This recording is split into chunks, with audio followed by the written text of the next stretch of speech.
దేవుని స్తోత్రం. నజరేయుడా నా యేసయ్యా, వెన్ని యుగాలకైన ఆరాధ్య దైవము నీవేనని గలమెత్తి నీ కీర్తిని చాటెదా.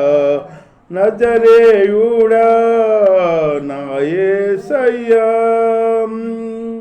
ఆకాశ గగనాలను నీ జానతో కొలసితివి, శూన్యములో ఈ భూమిని వేలాడదీసిన నా యేసయ్యా, శూన్యములో ఈ భూమిని వేలాడదీసిన నా యేసయ్యా, నీకే వందనం, నీకే వందనం, నీకే వందనం, నీకే వందనం. నజరేయుడా నా యేసయ్యా, ఎన్ని యుగాలకైనా ఆరాధ్య దైవం నీవేనని గలమెత్తి నీ కీర్తిని చాటెదాం. నజరేయుడా నా యేసయ్యా,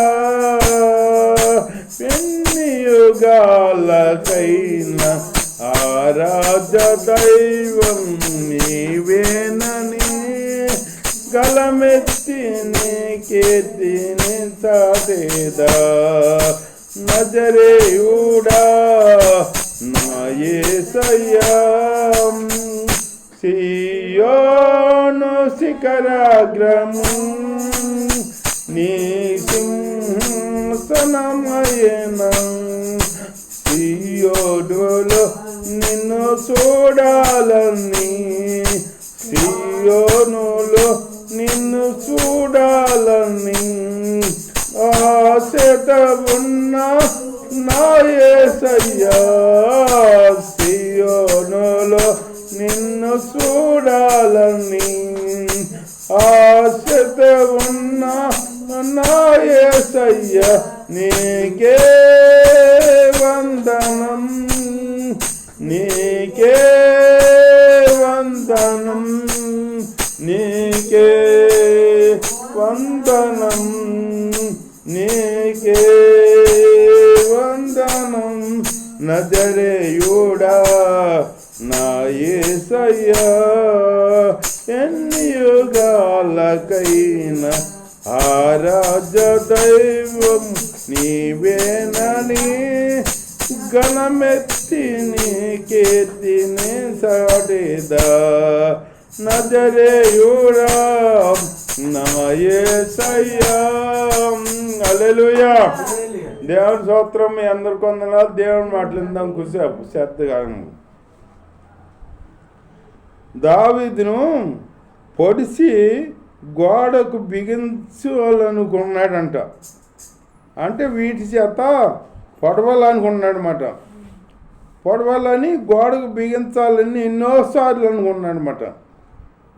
సౌలు ఆ వీటను విసరాను, అయితే అది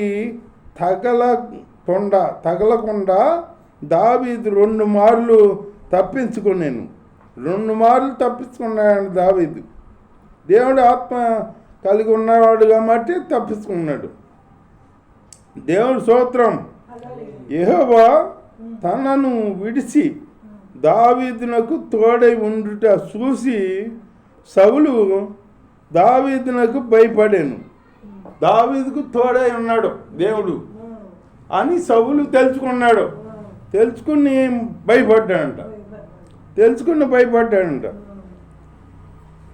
దేవుడి స్తోత్రం. హల్లెలూయా.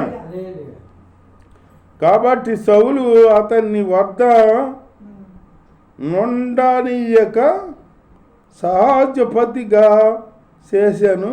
అతడు అంటే తన దగ్గరే ఉంచుకున్నాడు. దేవుడు ఆత్మ కలిగినోడు కదా, నా దగ్గర ఉంటే ఏదన్నా పని చేస్తాడు, దేవుడు ఆత్మ కలిగినాడు, నా యుద్ధాలు కలిసి చేస్తాడు అనుకున్నాడు. ఏమనుకున్నాడు? దగ్గర పెట్టుకున్నాడు, సహజపతిగా పెట్టుకున్నాడు అన్నమాట. దేవుడి స్తోత్రం, హల్లెలూయా. పెట్టుకున్నాడు అన్నమాట. ఈ సౌలుకి దురాత్మ ఒకటి వచ్చిందని చెప్పాను కదా, దేవుడి వద్ద నుంచి. ఆ దురాత్మ వచ్చినప్పుడల్లా ఈ దావీదు సితారా వాయించోడంట. సితారా చమత్కారంగా అంటే ఒకసారి ఏం జరిగిందంటే, ఈ సౌలుకి దురాత్మ పట్టింది కదా. ఈ పని వాళ్ళు వచ్చి అన్నారు సౌలుని, నీకు దురాత్మ పడుతుంది కదా, వచ్చి ఆ దురాత్మని ఇడిపించాలంటే నేర్పడిగా ఇప్పుడు ఇది సితారా వాయిస్తాడు, నైపుణ్యతగా వాయిస్తాడు. ఒక అతను ఉన్నాడు, ఆయన మేము తీసుకొస్తాం అని అంటే సర్లే తీసుకురమ్మన్నాడు. దావీదుని తీసుకొచ్చారన్నమాట. ఆ దావీదు సౌలుకి దురాత్మ పట్టినప్పుడు ఈ సితారా వాయించి ఆ దురాత్మనే ఎలగొట్టేవాడంట. అంత మంచి చేస్తాడు సౌలుకి. కానీ దావీదు అంటే సౌలుకి మళ్ళీ విసుగు. ఒకసారి అంటాడు, ఒక గృహలోకి వెళ్ళాడు, దావీదుని సొంతగా ఎంటాడుతున్నాడు కదా. ఎంటాడితే అప్పుడు ఒకసారి ఒక గృహలోకి వెళ్ళాడు. అది మన్మాలుగా వెళ్తారు కదా బయటికి వెళ్తారు కదా దొడ్లోకి. అట్లా వెళ్తే సుఖ నివారణ అని అది దొడ్లోకి వెళ్తారు. వెళ్ళినప్పుడు ఆ గృహలో దావీదుగా ఒక్కడే కనపడ్డాడంట సౌలు. వెళ్ళి బతికిచ్చాడు కోసం అన్నెదురైనప్పుడు వీళ్ళు ఏమన్నారు, నీ శత్రువుని నీ దేవుడు నీ చేతికి అప్పగించాడు, నువ్వు అంటే ఒక్క పోటుతో ఆయన్ని చంపేస్తామన్నారు, సెలవిత్తే అన్నారు. వద్దన్నాడు. అట్లా చేయొద్దు. దేవుడు ఆత్మ కలిగినోడు, దేవుడు అభిషేకించాడు ముందు సౌలుని. దేవుడు అభిషేకించిన వాడిని నేను ఏమి చేయను మీరు చేయకూడదు అని అంటాడనమాట. దేవుడి స్తోత్రం అని అంటాడు. అప్పుడు ఏం చేస్తాడంటే గుర్తు చెబుతాకి దగ్గరికి వెళ్ళి వస్త్రపు చెంగు కత్తిరిస్తాడు. సౌలుది దావీదు వస్త్రపు చెంగు కత్తిరించి దూరంగా వెళ్ళినాక ఈయన చెబుతాడు, సౌలుకి చెబుతాడు, ఇదిగో నన్ను వెంటాడుతున్నావు కదా, చంపాలని శత్రువు అనుకుంటున్నావు కదా, ఈరోజు నిన్ను నా చేతికి అప్పగించాడు దేవుడు, కానీ నేను నిన్ను చంపలా, నీ వస్త్రపు శంకు కత్తిరించాను, చూడు కావాలంటే అని చూపించాడు అన్నమాట. అప్పుడు అన్నాడు, నాయన దావీదా, నీవు మంచివాడువు, నువ్వు మంచి బుద్ధి కలివాడు, సుబుద్ధి కలిగిన వాడువు అని నిన్ను నాకు ఈ రోజుని ఉపకారం చేసావు కాబట్టి దేవుడు నీకు ఉపకారం చేస్తాడు, నువ్వు వెళ్ళవాళ్ళకే రాజు అవుతావు అన్నాడు.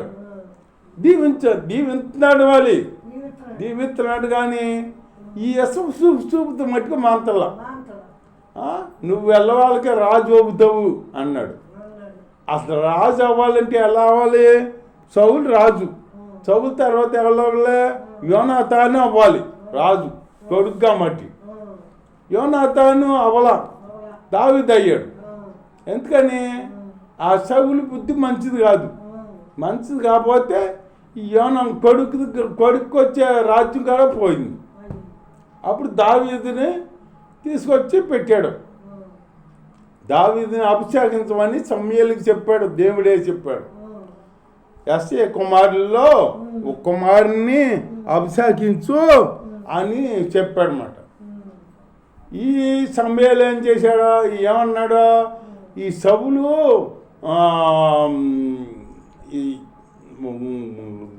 వెళ్ళామనుకో, వెళ్తాం నేను తెలుసుదనుకో, సౌలు వచ్చి మళ్ళీ ఏమన్నా చేస్తాడేమో అంటే చంపుతాడేమో అని ఎంతటి ఇదైనా చేస్తాడు సౌలు. అని అంటే అప్పుడు దేవుడు అంటాడు, నువ్వు ఒక పని చెయ్యి, ఒక మేక పిల్లని ఇచ్చుకుని బలి అర్పించటానికి వెళ్ళినట్టు వెళ్ళు, బెత్లెహేము వెళ్ళు, ఎస్సీ ఇంటికి వెళ్ళు అని చెప్పాడు దేవుడు. చెబితే అప్పుడు బలి అర్పిస్తా కానీ వెళ్ళినట్టు వెళ్తాడు ఎస్సీ ఇంటికి, బెత్లెహేము వెళ్ళి ఎస్సీని అంటాడు, నీ కుమారుల్లో కుమారుని రాజుగా అభిషేకించమని చెప్పాడు దేవుడు, నీ కుమారులందరూ పిలువు అంటాడు. అంటే నేనెక్కడా, నా గోత్రం ఎక్కడా, నేను తక్కువ గోత్రవాడిని, నా ఇల్లు ఏ పాటిది, నేను ఏ పాటి వాడిని, నా కొడుకులు రాజు అవుతామంటే నువ్వు నిజమే మాట్లాడుతున్నావా అని ఆయన అంటున్నాడు. నమ్మలేకపోతున్నాడు. నిజమే దేవుడు చెప్పాడంటే అది జరగాలి, నువ్వు తీసుకురా అంటే అప్పుడు ఒక్కొక్కరిని రప్పిస్తున్నాడు. ముందు ఎలియాబు అని ఒక ఆయన ఉన్నాడు, కండ్లు బాగుంటాయి, ఆయన రప్పించాడు. ఈయన అన్న సౌలు ఈ సమయాలు చూస్తున్నాడు, పైరూపం చూస్తున్నాడు అనమాట. పర్లా మనసు పర్సనాలిటీ అని బాగానే ఉన్నాయే, దేవుడు మంచి వ్యక్తినే ఎన్నుకున్నాడు రాజుగా అని అభిషేకిద్దామని లెగుతుంటే అప్పుడు దేవుడు చెబుతున్నాడు అనమాట, ఆత్మతం ఇతను కాదు అని. అట్లాగే 7 కుమారుల్ని తీసుకొచ్చాడు. 7 కుమారుల్ని ఇతరు కాదన్నాడు, వద్దంటే అప్పుడు సమయలేక అలసిపోయినట్టు ఏంటి దావీదు ఎస్ఐ ఇంటికి వెళ్ళమన్నాడు కదా, వాళ్ళ కుమారుని అభిషేకిస్తున్నా అన్నాడు కదా, నేను వచ్చాను, వీళ్ళు కాదు అంటాడేంటి, నా మాట పోయినట్టు ఉంది కదా, ఏంటి నేను ఎందుకు వచ్చాను అనుకున్నట్టు అనుకుని మళ్ళీ అంటాడు, ఎస్సీ నేను నీకు కుమారులు వీళ్ళేనా ఇంకెవరన్నా కుమారులు ఉన్నారా నీకంటే అప్పుడు చెప్పాడనమాట, ఒకడు ఉన్నాడులే కడసాడు పోడు, ఆడెందుకు పనికిరాడని 4 గొర్రెలు కొనిపెట్టి అరణ్యంలోకి తోలేసాము ఆయన్ని, అతని తోలు మనకెందుకులే, నువ్వు భోంచేది కదరా అంటున్నాడు. ఏం భోంచేయను, అతన్ని తీసుకురా, అతన్ని తీసుకొస్తేనే అప్పుడు నేను భోంచేస్తా అంటే అప్పుడు తప్పనిసరిగా పంపించి అతను తీసుకొస్తాడనమాట. దావీదు పొట్టివాడైనా మంచి సాయి కలిగినవాడు, ఎర్రవాడు, మంచి అందగాడు, కాకపోతే పొట్టివాడు. అప్పుడు దావీదు వచ్చేటప్పటికి అప్పుడు దేవుడి ఆత్మ సమూయేలుకి చెప్పింది మాట, ఇతడే నేను కోరుకున్న వ్యక్తి, అతన్ని అభిషేకించమంటే అప్పుడు వాళ్ళ అన్నలందరూ ఎదుట దావీదుని అభిషేకించాడు. వాళ్ళు అన్నలందరూ తండ్రి తల్లి అందరూ ఇడిచివేశారు దావీదుని, ఎందుకు పనికిరాడని అరణ్యంలోకి తోలేశారు. వాళ్ళు ఎదిటే అభిషేకించాడు దేవుడు. అట్లాగే మనల్ని ఎవరైతే తక్కువగా చూస్తారో వాళ్ళ దగ్గరే హెచ్చిస్తాడంట మనల్ని. ఇప్పుడు మనల్ని తక్కువగా చూస్తారనుకో వాళ్ళ ముందే మనల్ని హెచ్చిస్తాడంట, గొప్ప చేస్తాడంట. అలాంటి దేవుడు యేసయ్య, గొప్ప చేసే దేవుడు, గొప్ప దేవుడు. ఆ దేవుడిని మనం ఎలా ఆరాధించాలి? ఇప్పుడు ఆత్మతో సత్యం, ఇప్పుడు అనాలోచనగా ఉండకూడదు కదా. దేవుణ్ణి మనల్ని మోసే దేవుణ్ణి మనం మొయ్యాలి కదా. భయం మోతకే సిగ్గుపడతారు వాళ్ళు. అలాంటి వాళ్ళని చూస్తే నాకు కోపం వస్తుంది. తోడుగా ఉండి నీకు ఎక్కడికి వెళ్ళినా తోడుగా ఉంటాడు, తోడుగా ఉండి కాపాడుతాడు. అట్లాంటి దేవుణ్ణి మనం గనపరుచుకోవాలి. అట్లా గనపరుచుకోకుండా దేవుణ్ణి మన అనావసరంగా ఉంటే మనల్ని కూడా కాపాడుతాడు దేవుడు. అట్లాగే అట్లాగా తక్కువ చేసే వాళ్ళు ఎట్లా చూశారో దావీదుని ఆ అన్నలు ఎదిరితే అభిషేకించాడు దేవుడు. అభిషేకించమని సౌలు పంపాడమాట, పంపాడమాట. అప్పుడు వాళ్ళ ముందే గొప్ప చేశాడు దావీదు, చేశాడు. దేవుణ్ణి నమ్ముకున్నాడు కాబట్టి దావీదు దేవుణ్ణే సితార వాగించుకుంటూ గొర్రెలను ఆడు తోలేసి గొర్రెలు పట్టించుకోకుండా చిత్తాలు వాగించుకుంటా దేవుని పాటలు పాడుకుంటూ ఉండేవాడంట. దేవుని స్తుతించుకునేవాడు. అప్పుడు దేవుడు దావీదుని చూశాడనమాట. దావీదు హృదయము దేవుడికి నచ్చింది. నా హృదయానుసారుడు అన్నాడనమాట. ఆయన హృదయానుసారుడు. దేవుని వాక్యం దీవించుగాక.